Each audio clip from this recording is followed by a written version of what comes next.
Okay, I'm recording now. Recording myself doing a little drawing. You won't see the drawing. Thinking someday maybe I'll get another camera and look it up so I can actually watch what I'm drawing, because nobody gives a shit, but for my own fucking amusement, I guess. Working on, my good friend Bon had an idea that he sure is the greatest thing ever. The kids are gonna just, they're gonna love this. 'Cause there's nothing the kids love more than shit that was popular 30 years ago, but and combining the two. So what we got is a send-up comic idea of the Crow meets Macho Man Randy Savage. Actually, probably the other way around. Macho Man Randy Savage meets the Crow.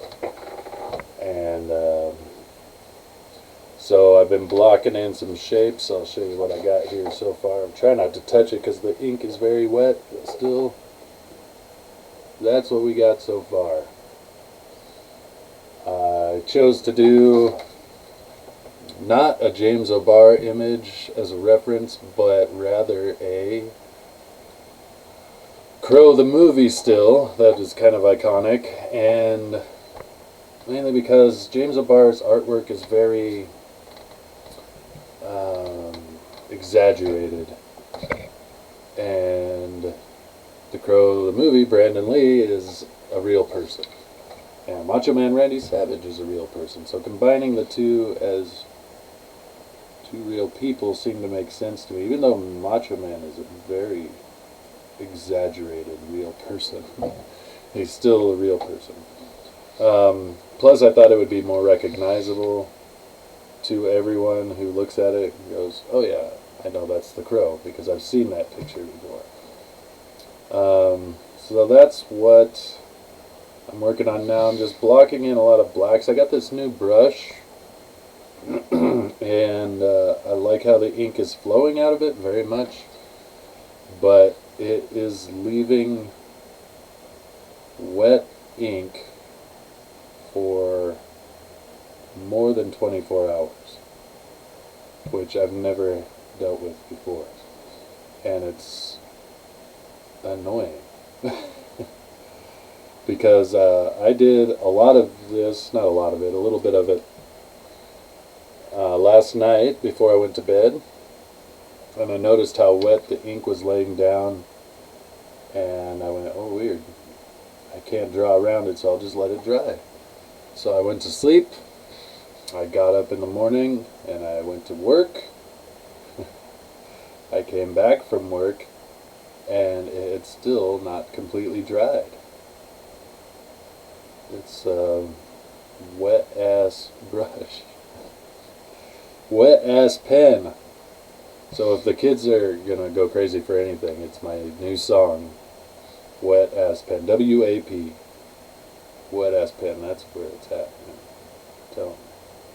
If you've never had a wet ass pen, you know, like, I don't think Ben Shapiro is a inker. He doesn't know. He doesn't get it. I get the wet ass pen all the time. Yeah, it's my new, it's gonna go, yeah, everyone's gonna go crazy over this song. All the inkers will know exactly what's up. But anyway, yeah, I'm just making this video because I did get a webcam and I'm fucking around with it, seeing what it sounds like, seeing what I look like and sound like on video. And I'm sure it's horrible, and I'm sure I'm gonna hate it, but this is what we're doing. Apparently this is what we're doing. So this same friend has a podcast, and he'd thrown out the idea of me getting on there and just talk about comics and horror, things of that nature. You know, things that I wouldn't mind talking about. So that may happen, but I have to see what it looks like first. Yeah, I guess I could ramble on, because the last video they made was kind of talking about what this crazy shit that's been happening at DC, and the industry itself which I believe is for the most part on life support. I think it has been for a while. And I think there's definitely some models that'll work. So Brian Pulido does Evil Ernie and Lady Death. He's been charting his own course for a long time now, and he kind of gave us, and he moved it along with the times, and he's found his little audience. And it's not that little, it's enough that he does pretty well. I mean, he's not selling like Image did in the 90s, but he's found his market. Once you find your market, and once they found you, that marriage can last for a long time, and people will pay through crowdsourcing, and consistently pay for the entertainment they want. And if they're comic book fans, which is your market, they will pay. So I was thinking about actual comic retailers, comic book stores, how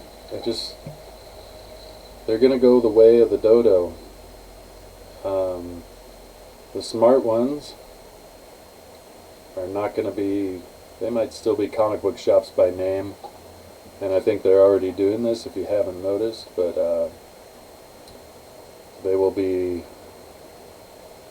geek culture shops, because I imagine they make more money, or they will make more money, and continue to make more money off of fucking shirts and statues and posters and games, and make a little bit off comic books as well.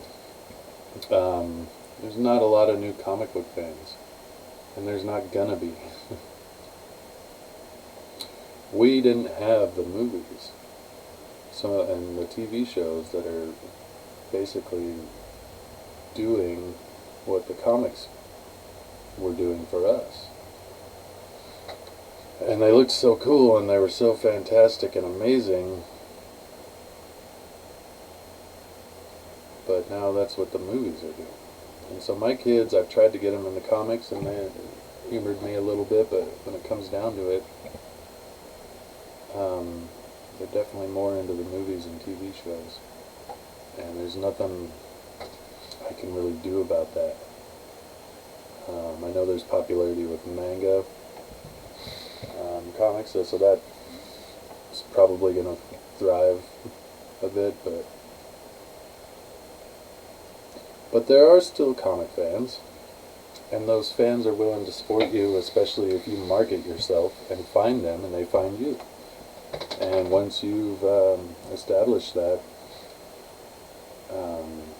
through whatever crowdfunding platform direction you want to go, Kickstarter campaigns, Patreon, whatever, but you really have to sell your personality. It's very much like being in a band, and I look at the industry kind of like that, where the old guys who are used to the old model, they don't know what to do. They're wringing their hands, and they're freaked out because, hey, no one's buying comic books. And they're trying to play blame, and they're blaming the publishers, they're blaming the distributors, they're blaming the comic shops, they're blaming the editors, anybody they can, besides themselves. And the ones who are smart are looking into other avenues to sell their books. And Marvel and DC are just, they don't care about comics anymore. There's no money in it. They make their money. So the characters for Marvel and DC are established. They're not going to come up with new characters. If they come out with new characters, quote unquote new, it's not new. It's new to people who don't know comics. And the only reason they would put out comics like that is to somewhat gauge if there's movie interest. And then kind of go from there. But what Marvel and DC do now is what Yogurt said. Spaceballs. Merchandising. Merchandising. You can go into just about any store across our great country, and you're going to find Marvel licensed images slapped on every fucking single thing you can think of. Marvel's DC, they've been doing this for a long time and been trying, but now that the movies are so big, they can really just slap that image on anything. So they're not about comic books. Comic books is a drop in the bucket in their margins, you know. They're about the movies, the TV shows, and outside of that, fucking birthday plates and oven mitts and home decor with all your favorite characters, the ones everyone knows.